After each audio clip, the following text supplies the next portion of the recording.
Bessemer, Alabama. Population 27,000. A town where the biggest news most weeks is a high school football score. Where the main street has a barber shop, a church, a gas station, and not much else. Where everybody knows everybody, and the most suspicious thing a man can do is drive a car that looks too new. This town has never produced a kingpin. It has never been connected to an international cartel. It has never appeared in a federal indictment alongside the words Gulf Cartel or continuing criminal enterprise. The DEA does not have a field office in Bessemer. The FBI does not have Bessemer on its priority list. If you type Bessemer, Alabama into a search engine, you get high school football results and a Wikipedia page that takes 30 seconds to read. Nothing happens in Bessemer, except that for 6 years, one man was sitting in the middle of this town, moving $36 million worth of product through it, connected directly to the Gulf Cartel in Monterrey, Mexico, running a pipeline that the federal government would later call one of the most significant operations in the state's history. He was a black man in a small southern town where that kind of connection does not exist, where nobody has ever heard of a local man doing business with a Mexican cartel, where the idea of a man from Bessemer picking up the phone and speaking directly to cartel leadership in Monterrey sounds like something out of a movie, not something that is actually happening 3 blocks from the church. Nobody suspected him. His neighbors did not know. The local police did not know. A youth football coach in the community was working for him, telling kids every Saturday to stay away from the streets while running product through those same streets during the week. The man who coached your son was delivering for the man who was supplying your city, and nobody in Bessemer had the faintest idea. For 6 years, $36 million moved through a town that most Americans cannot find on a map. Not estimated, court proven. A federal judge ordered that exact number as a money judgment against one man. One man, 27,000 people around him, and none of them saw it. His name is Rolando Williamson. They call him Baldhead. And this is the story of how a man hid the biggest operation in Alabama history inside a town too small to look. This is that story. Here is what Bessemer actually is, because if you do not understand the town, you cannot understand how this happened. Bessemer sits just southwest of Birmingham. It was built in the 1880s as a steel town named after Sir Henry Bessemer, the man who invented the process that turned iron into steel. For 100 years, steel was Bessemer's reason for existing. The plants employed thousands. The money was real. The town had a purpose and a paycheck to match. And then the steel industry left. The same way the auto plants left Detroit, and the shipyards left Oakland, and the factories left every mid-sized American city that had built its identity on one industry. The jobs dried up. The population shrank. The tax base collapsed. And what was left behind was a small city with the buildings of a bigger past and the budget of a town running on fumes. By the 2010s, Bessemer is a place where the median household income is around $30,000 a year, where a quarter of the population lives below the poverty line, where the main employers are the hospital, the school system, and a Walmart. The city's annual budget is roughly $50 million for everything. Every police officer, every road repair, every city employee, every streetlight, every park. $50 million to run an entire city for an entire year. One man was about to move 70% of that number through an operation the city did not know existed. And the thing about a town like Bessemer is not just that it is small, it is that everyone knows each other. You grew up with the man at the gas station. You went to school with the woman at the post office. You see the same faces at the same church every Sunday. In a town this size, secrets are supposed to be impossible. Everybody talks. Everybody watches. Everybody knows whose car is parked where and whose lights are on past midnight and whose cousin just came home from somewhere he should not have been. In a town like that, running a multi-million-dollar operation should last about a week before somebody notices and somebody talks. This one lasted 6 years. That is the thing that makes this story different from every other kingpin story you have ever heard. It is not the violence. It is not the cartel connection. It is not the money. It is the fact that it happened here, in a town where it should have been impossible to hide. And one man hid it for 6 years.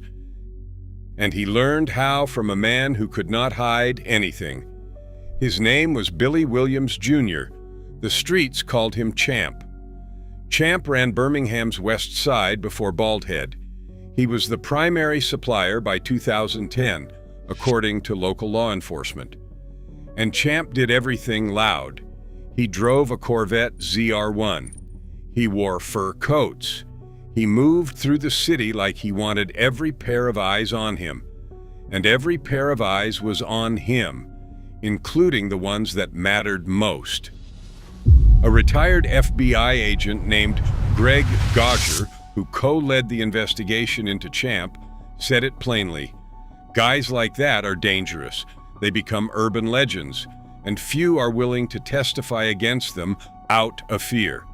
When the feds finally raided Champ's condo, he did the most Champ thing possible.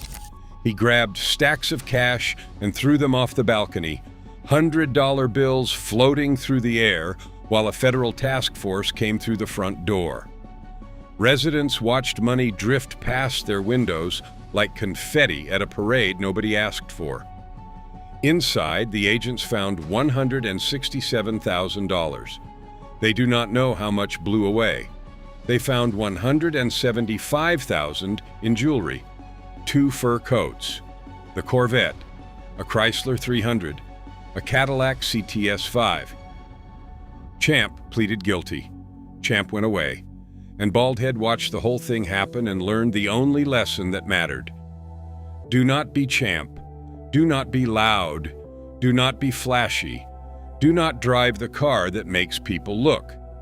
Do not live in the city where the cameras are already pointing. Do not become an urban legend. Become invisible. Move to Bessemer. Drive the Hellcat and the F-250. Nice trucks, but not look-at-me trucks.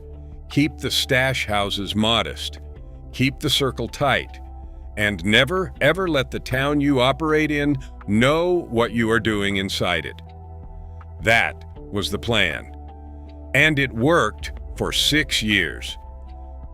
Because in those 6 years, Baldhead did something that nobody in Alabama's product trade had done before him. He went direct, not to a middleman in Atlanta, not to a supplier in Houston, direct to the source, the Gulf Cartel. The connection ran through a man from Monterrey, Mexico, known only as Mimi. The feds never identified Mimi's real name.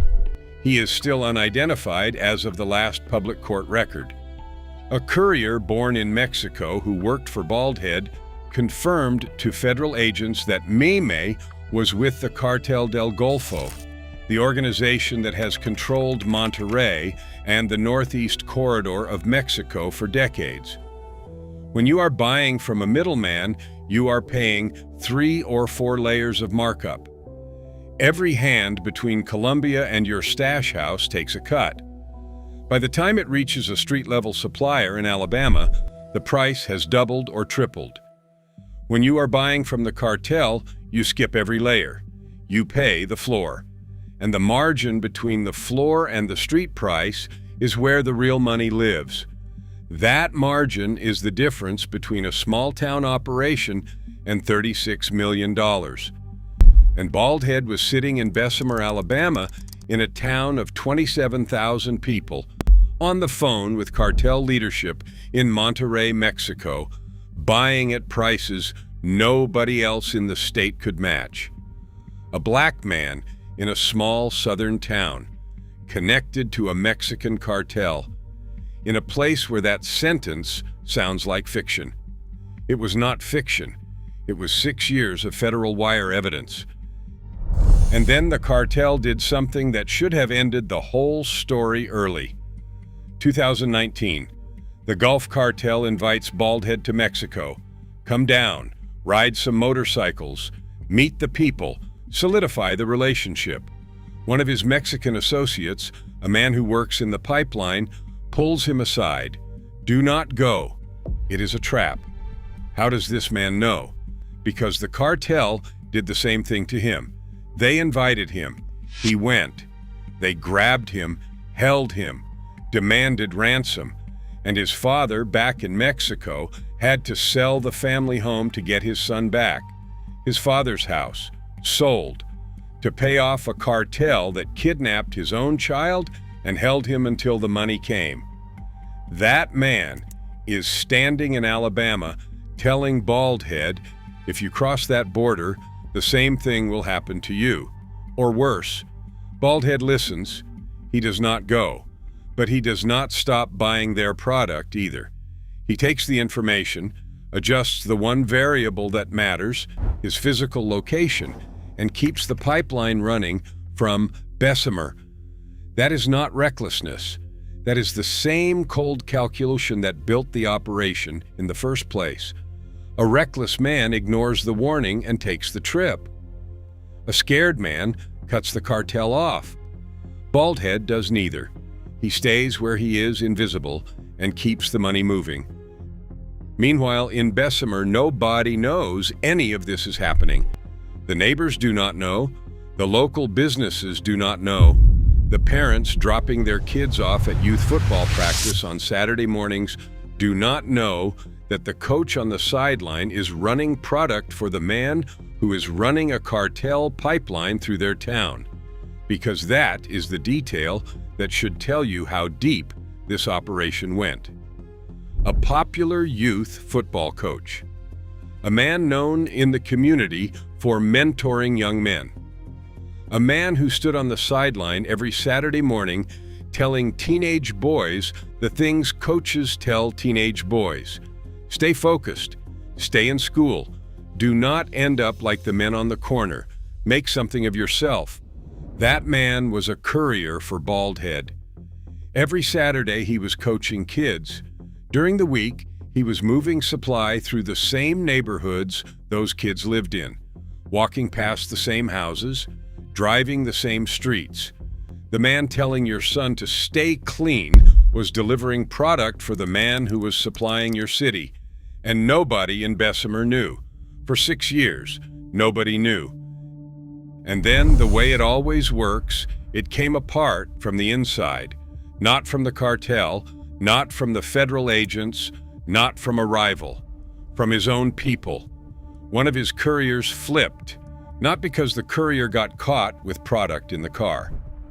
Not because the federal agents pulled him into a room and threatened him with a sentence. A courier who had been trusted, who had been inside the operation for years, who knew the routes and the names and the stash house locations, made a decision on his own to cooperate. And what he gave the investigators was the one thing they could never have gotten without someone inside. He let them listen. The courier allowed federal investigators to monitor real-time conversations about deals. Not old conversations, not recordings pulled from a seized phone. Live discussions between Baldhead and his people about product, about money, about the mechanics of the operation itself. Every call, every instruction, every negotiation. For the first time in 6 years, somebody outside of Bessemer could hear what was happening inside of it. And here is the thing about a wiretap. It does not care how invisible you have been. It does not care that you picked the smallest town in Alabama. It does not care that you drove a Hellcat instead of a Corvette. It does not care that you learned from Champ's mistakes. Once your voice is on a recording doing business in your own words, none of the invisibility matters anymore. The recording is the evidence, and the evidence does not need a witness to explain it. A man's own voice, the thing that always brings it down. On August 22, 2019, the North Alabama Safe Streets Task Force moved. They found Baldhead in the parking lot of a grocery store in Homewood, Alabama. He was driving his Hellcat, worth $80,000. He was armed. He was carrying almost $14,000 in cash. A grocery store parking lot. On a Tuesday morning, that is where the biggest operation in Alabama history ended. Not in a dramatic standoff on a Bessemer back road, not in a high-speed chase through Birmingham. In a parking lot between the shopping carts and the minivans, a man worth $36 million was taken into custody. From his 3 stash houses, agents seized product, cash, and over 1,700 rounds of ammunition.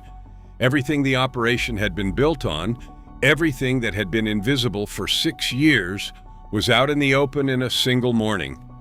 Bessemer woke up that day and found out what had been sitting next to them the whole time.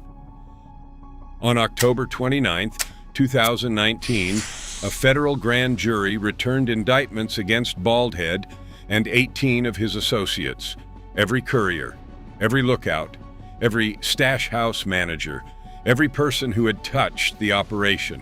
All of them, swept up in one coordinated move over the course of a few weeks. And here is the part that tells you how complete the collapse was. All 18 were convicted, every single one of them. Not most, not the key players. All 18. The entire structure, from the top to the bottom, dismantled and sentenced in a courtroom in Birmingham. Baldhead went to trial, 1 week before Judge Anne Marie Axon.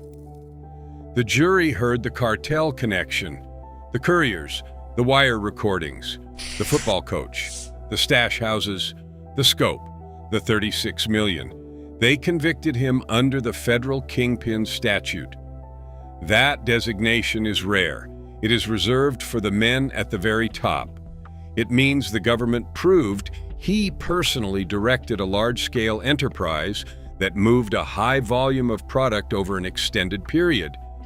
It is the statute they use when they want to make sure a man never comes home.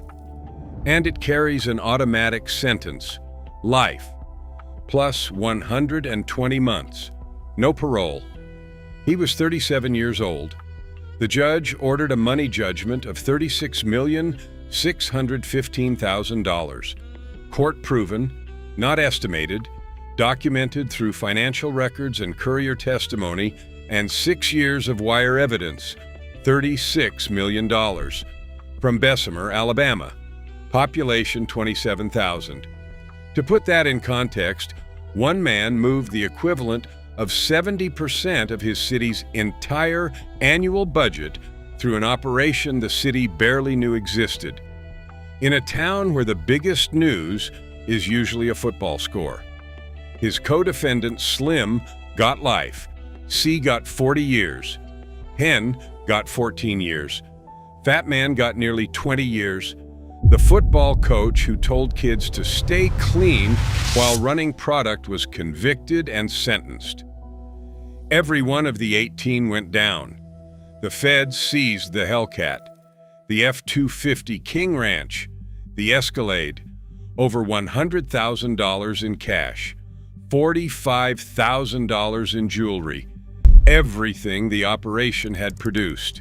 And Mimi, the man from Monterey, the Gulf Cartel connection who made the whole thing possible by giving a man from Bessemer cartel-level access. The feds never identified him. His real name remains unknown. The man who built the bridge between a Mexican cartel and a tiny Alabama town walked away clean. So what do you take from the story of Baldhead? Take the town. Every empire in this world eventually gets caught. That is not the question. The question is, how long can you stay invisible? And the answer for Rolando Williamson was 6 years. in a town of 27,000 people, with $36 million moving through it, with a youth football coach delivering the supply and a cartel on the other end of the phone, and a mentor who showed him exactly what happens when you get loud. He was not the smartest. He was not the most connected. He was not the most violent. He was the most invisible. He picked the one town in America where nobody was looking, and he bet everything on the idea that if nobody is watching, nobody can catch you. He was right for 6 years. And then his own courier picked up the phone and let the feds listen. And the town that never knew what was happening inside it watched a man get taken out of a grocery store parking lot in handcuffs, and for the first time in 6 years, Bessemer found out what had been sitting right next to them the whole time.